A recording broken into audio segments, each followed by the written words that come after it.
All right, everybody, what is going on? It's Jack, and welcome back to another video. And I never thought that I would see the day to where Black Ops 2 became playable once again, especially since I haven't touched the game in like 3 or 4 years because it was the modders and the hackers were just absolutely up the wazoo and they ruined the game. And it is absolutely amazing, and no, I don't think anybody saw it coming that either Treyarch or Microsoft, I don't know who did this, but whatever they did, they just decided to remove the theater mode or whatever, the theater mode mods from Black Ops 2, and all of a sudden the game is playable now. It's very close to the way it was during its life cycle, except for the population. And speaking of population, earlier today I was told that it was just a little over 2,500, and right now, before I turned my Xbox off in order to do this commentary and to make this video, we were just under 6,000 when it comes to the player count for this game. So the numbers are going up quite fast, and at the same time, as of this recording, it is 1:03 a.m. right now as I'm recording this. So I did do a take earlier. I didn't like the commentary, so I'm doing a second take. So the thing is, let's say I stopped around 12:30 and almost at 6,000. That's pretty damn good. And I think I predicted earlier on Twitter, I predicted that we'd get up to about 10,000 or so by the week's end. And if we keep growing at this rate, it's going to be even higher than that. It could be more. And especially over the weekends, you're going to see a lot more. So lots of good things, man. Call of Duty Black Ops 2, in terms of the multiplayer from both the pub perspective as well as the competitive perspective, is considered the gold standard for a multitude of reasons. Now, with that being said, is it perfect? Hell no. And as a matter of fact, you're going to run into those perfections in if you're playing right now. As a matter of fact, if you play at all, you're going to run into those imperfections. There are some people, and you'll see some gameplay of it next. You see, I show you this guy's combat record, and we get into, we have a match. He's on the other team, obviously, and basically once he has a hard time, he basically quits out of the lobby, and I thought it was absolutely hilarious. And he's got the like a jitter mod FAL or whatnot, and it just fires like fucking crazy. So if that guy is aiming at you and he's right in front of you and it's a gunfight, you're just gonna lose. It's simple as that. There's nothing you can do unless you have a jitter mod yourself and you counter a jitter mod for a jitter mod. But that's not the way I roll. So you're going to run into that. You're going to run into stuff like that. You're going to run into some BS. The snipers are a little crazy. They seem crazier than they were before when I was playing this game. And speaking of when I was playing this game years ago, one of the things that I quickly noticed was that I couldn't aim for shit, and I was struggling. And this is one of those games. This is a very mediocre gameplay, and so is the next one. And I wanted to share that with you because as time goes on, and it's already starting to happen already before I decided to shut the Xbox down to do this commentary, my aim was getting better by the match. I mean, I had to go buy one of those cheap Xbox controllers from Walmart, the ones that are like 20 bucks, brand spanking new, the ones that like have different colors and shit on them. I had to buy one of those, and of course I drove about 20 miles back and forth, 20 to 25 miles total from to and back to get a used copy of Black Ops 4, which was worth 25 bucks, but I got a discount because I had a coupon. So for about 21 bucks, I bought Black Ops 2. I'm sorry, not Black Ops 4. But it was like, wow. There were the other two GameStops that were closer to me, and they didn't have a copy. And people are running out of controllers and shit. It's like, wow. So, and the sticks I'm definitely not used to. But again, as I'm playing, my muscle memory is starting to come back, and I'm getting used to the looser sticks that the Xbox One has compared to the tighter sticks that the PlayStation 4 has. So, so there's that. And for me, it's absolutely worth it. It was absolutely worth it to spend the $42 or whatnot in total. From pretty much every perspective, from an entertainment perspective, from a content perspective, and from a Call of Duty perspective, really. And at the same time, Treyarch today, speaking of Call of Duty, Treyarch basically teased some sort of trailer or whatnot, like a 10-year celebration of the Black Ops series, like a trailer, and most of it showcased Black Ops 1, which they could be subtly hinting at us that the next game could very well be set in the Black Ops universe, just as it's been leaked and rumored. And that it could be a soft reboot of the franchise or some sort of chapter in the franchise that we haven't seen yet that is in the past, and probably Vietnam, according to rumors and leaks. So, and one other thing that I wanted to say is that, man, have we been spoiled with crazy amounts of aim assist with Call of Duty lately over the years. I kid you not just because of the controller, but seriously, I could not aim worth a shit. I had to lower my sensitivity. Now, granted, this game feels different than current Call of Duties, especially since you have just one option for sensitivity as opposed to vertical and horizontal, and a few other things as well. But the thing is, like I couldn't aim for shit. Like I was literally all over the place. I'm like, oh my gosh, did I lose my Call of Duty ability, so to speak? It's like, what's going on? Am I getting old? Is this the COD apocalypse right now? What is going on? Are my skills or whatever you want to call it? Is my aim slipping out of my fingers as I speak? And that wasn't the case. It's just been a while, and we've been used to the last few years of Call of Duty doing half the work, if not more, for us, which is actually bad. It actually makes you a worse player. I think the players that actually hung around and played a lot of the older Call of Duties have improved with their aim significantly, because the amount of aim assist in the older Call of Duties is significantly less than the recent ones, especially Black Ops 4 and Modern Warfare.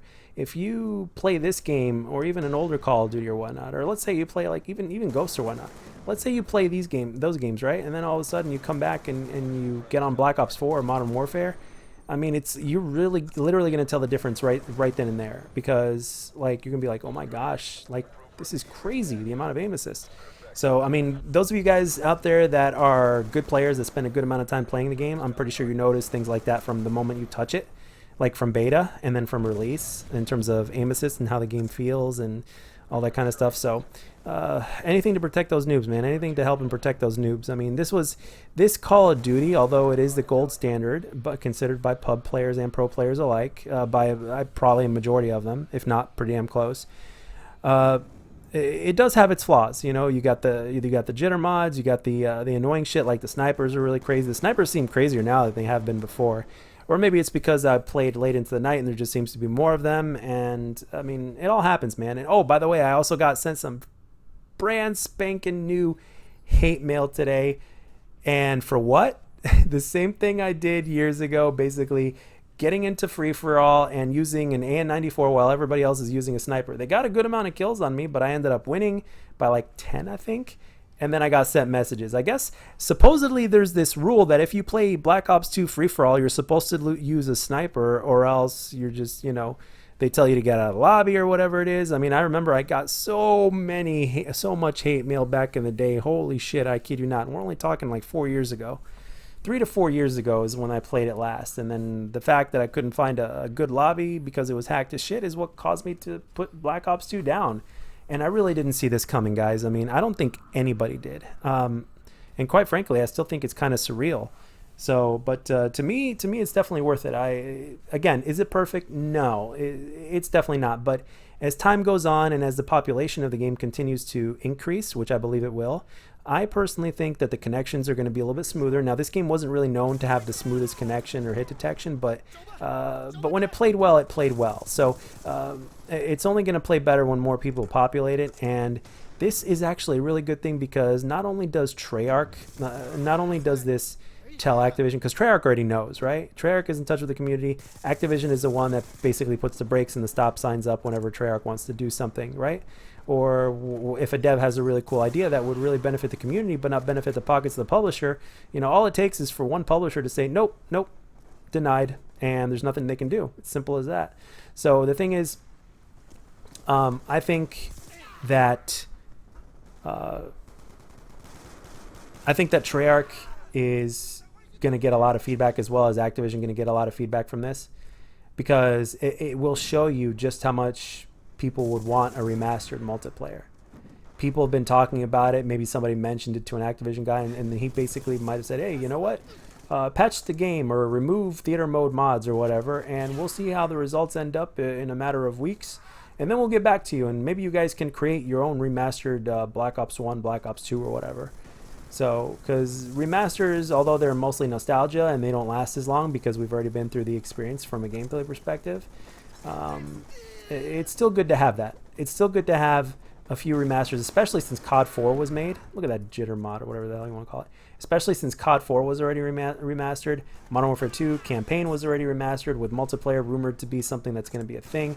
So when you put all that together, it's like this is actually feedback for Activision, and they're going to see this, and then immediately they're going to be like, okay, let's get a little cash cow in right over here, and after the 6-month period, you guys can release this bad boy.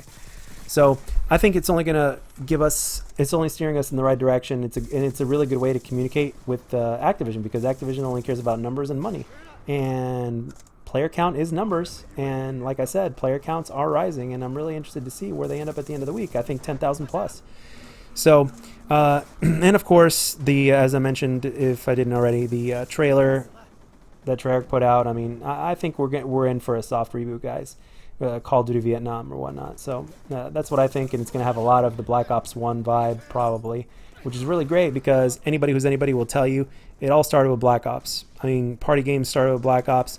The kind of multiplayer that we're getting today started with Black Ops. It was the first Call of Duty game that actually tried to be balanced in terms of,